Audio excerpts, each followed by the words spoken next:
இது உனக்கு இதயங்கள் போடும் தனி கணக்கு.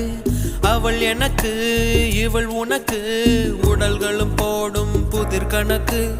உனக்கும் இல்லை இது எனக்கும் இல்லை, படைத்தவனே இங்கு எடுத்துக்கொள்வான். நல்லவன் யாரட கெட்டவன் யார், கடைசியில் அவனே முடிவு செய்வான். பழி போடும் உலகம் இங்கே, பலியான உயிர்கள் எங்கே? உலகத்தின் ஓரம் நின்று அத்தனையும்